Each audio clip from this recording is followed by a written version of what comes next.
beauty is only skin deep. Or is it in the eye of the beholder? However you see it, these produce rejects are beautiful, says Ben Simon, CEO and co-founder of Imperfect Produce. America wastes about 20 billion pounds of perfectly good fruits and vegetables every year just because of looks.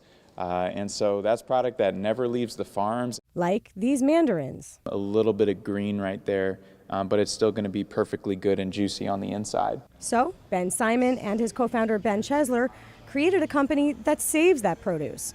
It's not just good for farmers, who often lose 25 to 50% of their crop because it's simply not pretty enough for the grocery store.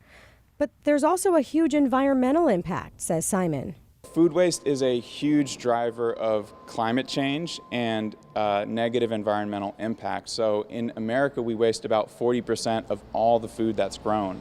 And worldwide, carbon emissions and other greenhouse gas emissions from food waste is actually 8% of all of our greenhouse gas emissions. This happens because unsellable crops are often taken from the farm and dropped in a landfill. As the produce rots, it releases methane, a powerful greenhouse gas that releases into the atmosphere.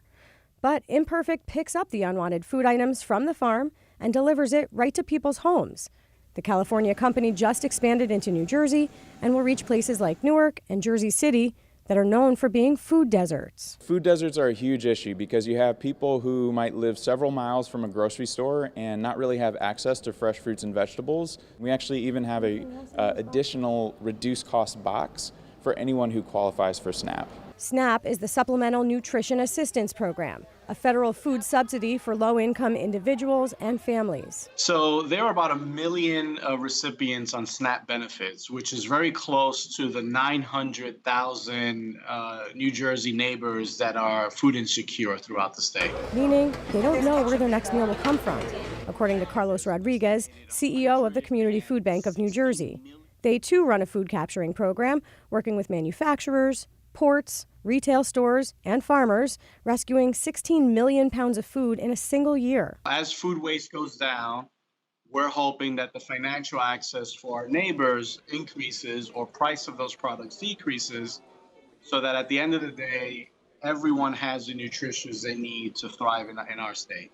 And it just goes to show that when we focus on solving problems, and in this case, 2 problems, first and foremost, taking care of our neighbors, and of course, also helping to reduce waste, good things can happen. And while affordable, even free food that's been saved from a landfill and delivered to those who need it certainly is a good thing, that won't fix the waste problem, because a huge amount of the food wasted each year happens in people's homes, according to the U.S. Department of Agriculture.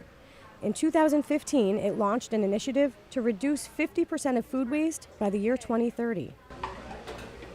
Some tips from that initiative: think before you buy. Whether at the grocery store or in a restaurant, they're asking consumers not to purchase or cook more than they can consume to prevent that food from ending up in the trash and heading right back to that landfill. In Newark, Joanna Gagis, NJTV News.